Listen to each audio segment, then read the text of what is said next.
오늘은 느헤미야 말씀을 함께 나누겠습니다. 느헤미야 3장 1절부터 4절까지입니다. 그때의 대제사장 엘리야십이 그의 형제 제사장들과 함께 일어나 양문을 건축하여 성별하고 문짝을 달고 또 성벽을 건축하여 함메아 망대에서부터 하나넬 망대까지 성별하였고, 그 다음은 여리고 사람들이 건축하였고, 또 그 다음은 이므리의 아들 삭굴이 건축하였으며, 어무는 하스니야의 자손들이 건축하여 그 들보를 얹고 문짝을 달고 자물쇠와 빗장을 갖추었고, 그 다음은 학고스의 손자 우리아의 아들 무레못이 중수하였고, 그 다음은 무세사벨의 손자 베게라의 아들 무술람이 중수하였고, 그 다음은 바나나의 아들 사독이 중수하였고. 아멘. 4절까지만 보도록 하겠습니다. 우리는 느헤미야를 통해서 기도를 배웁니다. 금식하고 애통하고 정말 마음에서 불타는 심정과 눈물로 그렇게 하나님 앞에 기도를 하면요, 하나님께서 우리의 마음에 응답을 주실 뿐만 아니라 꿈을 주시고 비전을 허락해 주십니다. 저는 우리 모두가 하나님이 주시는 그런 마음의 평강뿐만 아니라 하나님을 향한 꿈과 비전이 잉태할 수 있기를 바랍니다. 느헤미야에게서 나타난 구체적인 비전이 있습니다. 그것은 무너진 성벽과 또 불타버린 성문과 회파된 성전을 회복하는 것이었습니다. 그런데 생각할 것은, 단순히 집을 짓는 것이 비전일까요? 크고 좋은 집을 지으면 하나님께서 영광을 받으시고 기뻐하시는 것일까요? 그렇지 않습니다. 느헤미야가 성벽 건축을 비전으로 삼은 것은요, 하나님의 영광과 그동안 하나님이 받으신 수치를 회복시키기 위한 것이었습니다.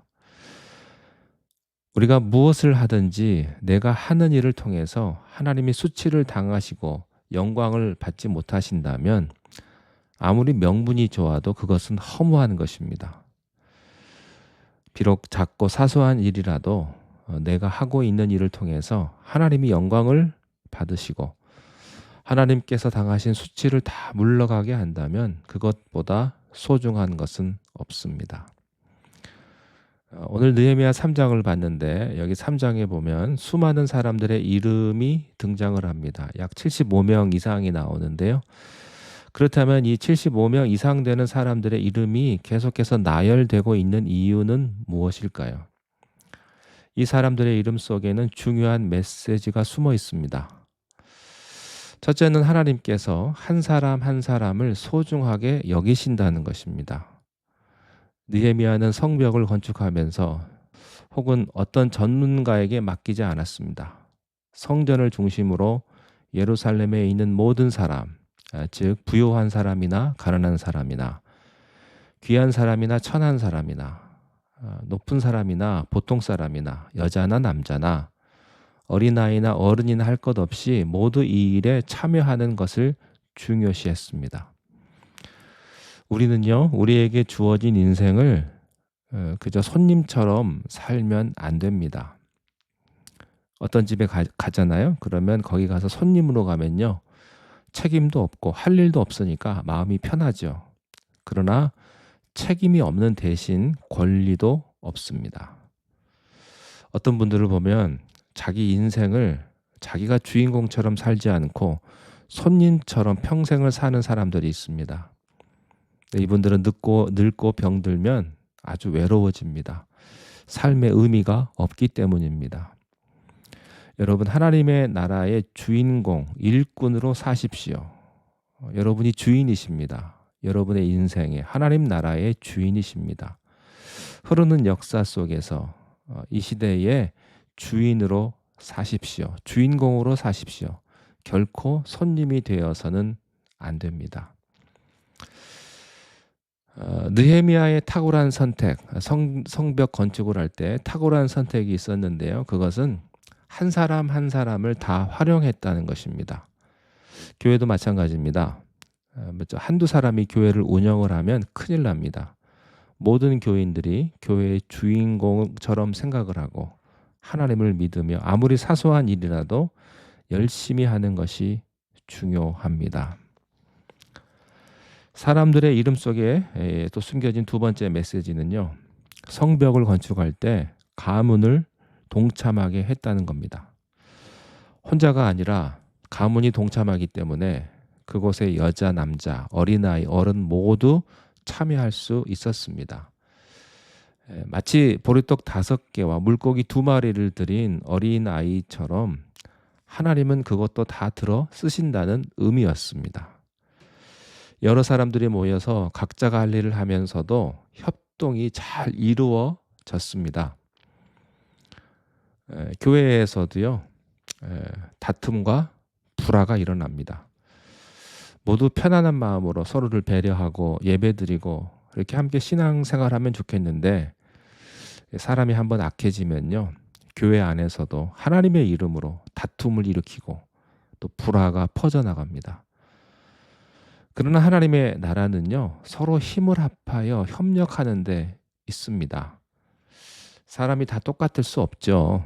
힘센 사람 있고 약한 사람 있고 또 병든 사람이 있고 또 휠체어를 타야 되는 사람이 있고 또 여러 종류의 사람들 모두가 다 다르지만 중요한 것은 건강한 사람은 약한 사람을 도와주고요. 부유한 사람은 가난한 사람을 도와주며 유기적으로 협력해야 합니다.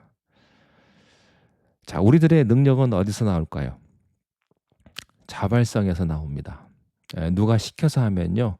능력이 안 나타납니다. 자기가 좋아서 해야 돼요.